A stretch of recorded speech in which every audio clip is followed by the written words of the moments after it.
नमस्कार मित्रांनो, स्वागत आहे तुमचं आताच्या ब्रेकिंग न्यूजमध्ये. मित्रांनो, नवी मुंबईमध्ये घर घेण्याचं स्वप्न पाहणाऱ्या सर्वसामान्य नागरिकांसाठी एक दिलासादायक बातमी समोर आली आहे. सिडकोच्या घरांच्या किमती या 10% कमी करण्याचा महत्त्वाचा निर्णय राज्य सरकारने घेतला आहे. या निर्णयामुळे सिडकोच्या EWS म्हणजेच आर्थिक दुर्बल घटक आणि LIG म्हणजेच कमी उत्पन्न घटक या वर्गातील सुमारे 17,000 घरांच्या किमती आता घटणार असून ही माहिती उपमुख्यमंत्री एकनाथ शिंदे यांनी अधिकृत घोषणा करत केली आहे. सिडकोच्या घरांच्या वाढलेल्या दरांमुळे अनेक नागरिकांना घर खरेदी करणं कठीण जात आहे. या संदर्भामध्ये सातत्यानं मागण्या होत होत्या. विधान परिषदेचे आमदार विक्रांत पाटील आणि शशिकांत शिंदे यांनीही सरकारकडे हा मुद्दा लावून धरला होता. या मागण्यांवरती चर्चा आणि बैठका झाल्यानंतर अखेर सिडकोच्या घरांच्या दरात 10% कपात करण्याचा निर्णय घेण्यात आला आहे. या निर्णयामुळे सिडकोच्या लॉटरीतील हजारो घरं ही अधिक परवडणाऱ्या दरात उपलब्ध होणार आहेत.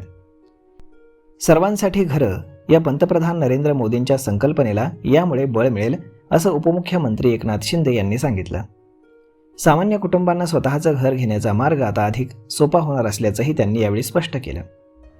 यापूर्वी सिडकोच्या घरांच्या किमती जास्त असल्यानं सर्वसामान्यांचा प्रतिसाद अपेक्षेप्रमाणे मिळत नव्हता. त्यामुळे सिडकोच्या योजनांमध्ये अर्जांची संख्या कमी राहिली होती. या पार्श्वभूमीवरती दर कपातीची मागणी जोर धरत होती. अखेर राज्य सरकारनं यावरती सकारात्मक निर्णय घेतल्यानं घर खरेदीदारांमध्ये समाधान व्यक्त केलं जात आहे. दरम्यान मुंबई झोपडपट्टी मुक्त करण्यासाठी सरकार मोठ्या प्रमाणावरती पुनर्विकास योजना राबवत असल्याचंही एकनाथ शिंदे यांनी सांगितलं.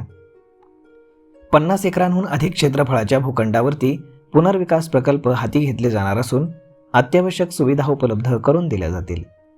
मुंबईतील 17 ठिकाणी ही योजना राबवली जाणार असून घाटकोपरमधील रमाबाई नगरचाही त्यामध्ये समावेश आहे. सिडकोनं नवी मुंबईतील 26,500 घरांच्या विक्रीसाठी माझे पसंतीचे सिडकोचे घर ही योजना जाहीर केली होती. मात्र या योजनेसाठी बुकिंग शुल्क भरणाऱ्या अर्जदारांची संख्या 26,000चाही टप्पा गाठू शकली नव्हती. प्रत्यक्षामध्ये 21,399 अर्जदारांनीच बुकिंग शुल्क भरलं होतं.